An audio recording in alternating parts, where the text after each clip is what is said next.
Assalamualaikum warahmatullahi wabarakatuh. Perkenalkan, saya Budi Cahyono. Saya dari kelas Teknik Informatika B, Prodi Teknik Informatika, Kampus Timik Komputama Majenang, Kampus 3 Gandrung Mangu.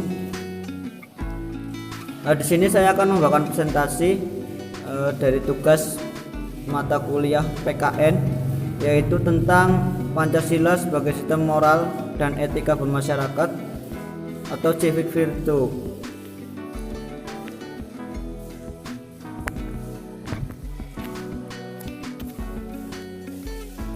Nah, konsep teori yang saya bawa, yang pertama Pancasila, yang kedua sistem etika, yang ketiga konsep nilai, yang keempat konsep moral, dan yang kelima civic virtue.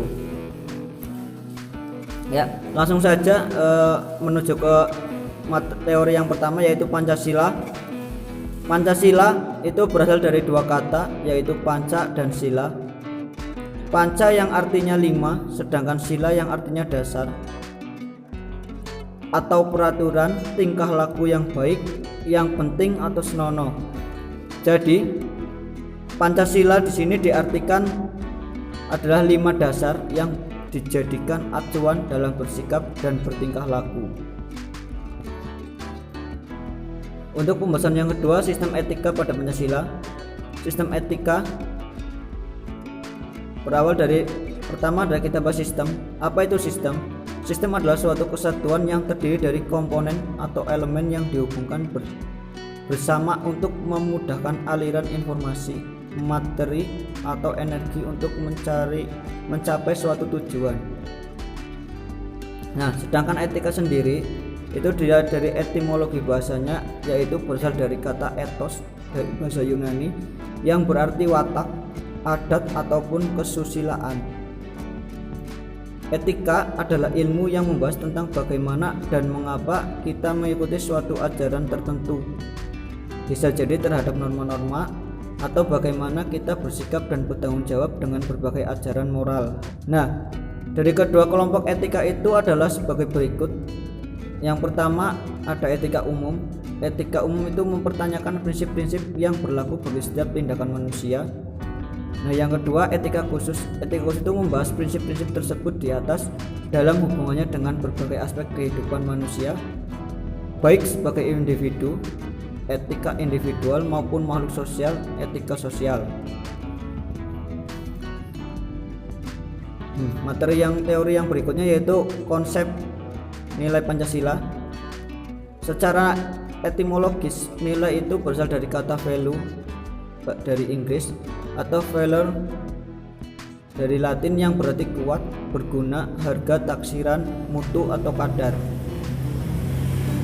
Nah, langsung saja, nilai-nilai yang terkandung dalam Pancasila itu merupakan filsafat atau pandangan hidup bangsa Indonesia, sehingga merupakan jati diri bangsa yang diyakini sebagai sumber nilai atas kebenaran, kebaikan, keadilan, dan kebijaksanaan dalam hidup bermasyarakat, berbangsa, dan bernegara. Nah, nilai-nilai Pancasila di dalamnya terkandung 7 nilai-nilai kerohanian, yaitu nilai-nilai kebenaran, keadilan, kebaikan, kebijaksanaan, estetis, dan religius, yang manifestasinya sesuai dengan budi nurani bangsa Indonesia karena bersumber pada kepribadian bangsa. Jadi oleh karena itu, Pancasila yang diambil dari nilai-nilai luhur bangsa Indonesia pada dasarnya bersifat religius, kemanusiaan, persatuan, demokrasi, dan keadilan. Di samping itu, Pancasila bercirikan asas kekeluargaan dan gotong royong serta pengakuan atas hak-hak individu.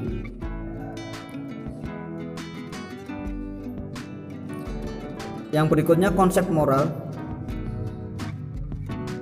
Secara etimologis, kata moral itu berasal dari kata mos dari Latin, bentuk jamaknya mors yang berarti tata cara, adat istiadat. Kata moral juga dalam bahasa Arab identik dengan akhlak yang berarti perangai, watak, tabiat, karakter yang menetap kuat dalam jiwa manusia dan merupakan sumber timbulnya perbuatan tertentu dari dirinya secara ringan dan mudah, tanpa perlu dipikirkan dan dirancanakan sebelumnya. Nah, di sini ada gambaran konsep moral dari Pancasila. Yang pertama, kesadaran moral. Kesadaran moral itu meliputi kesadaran hidup berpancasila. Berikutnya, pengetahuan nilai moral, yaitu memahami nilai-nilai Pancasila. Yang ketiga, pandangan ke depan, yaitu dinamika dan tantangan Pancasila. Berikutnya, penalaran moral, yaitu alasan pentingnya Pancasila.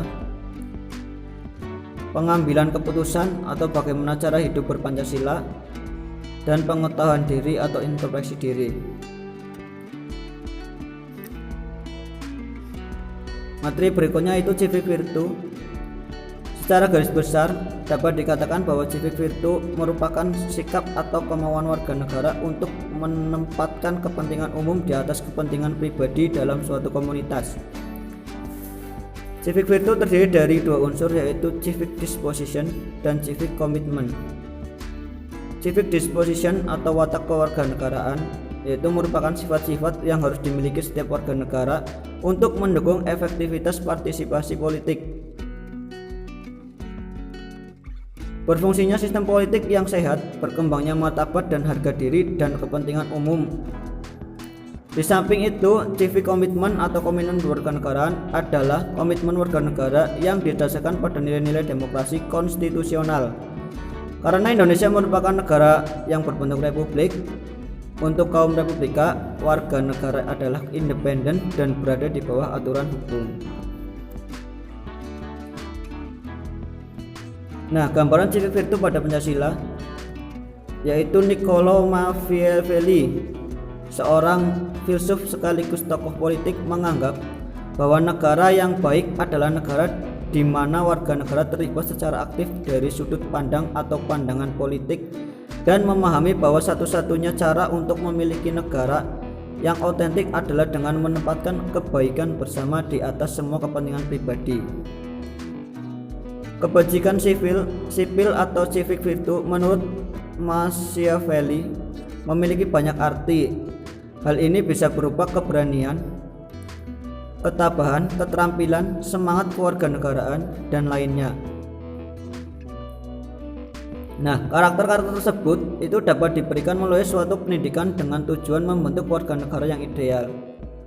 Konsep civic virtue Machiavelli rupanya juga sejalan dengan Peraturan Presiden Nomor 87 Tahun 2017 tentang penguatan pendidikan karakter atau PPK, yang dijelaskan pada pasal 3 itu yang berbunyi PPK dilaksanakan dengan menerapkan nilai-nilai Pancasila dalam pendidikan karakter, terutama meliputi nilai-nilai religius, jujur, toleran, disiplin, bekerja keras, kreatif mandiri, demokratis, rasa ingin tahu, semangat kebangsaan, cinta tanah air, menghargai prestasi, komutatif, cinta damai, gemar membaca, peduli lingkungan, peduli sosial, dan bertanggung jawab.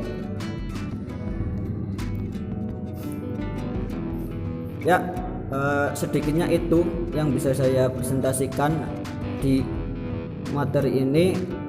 Bila ada kesalahan dalam penyampaian atau materi yang tidak lengkap atau tidak sesuai dengan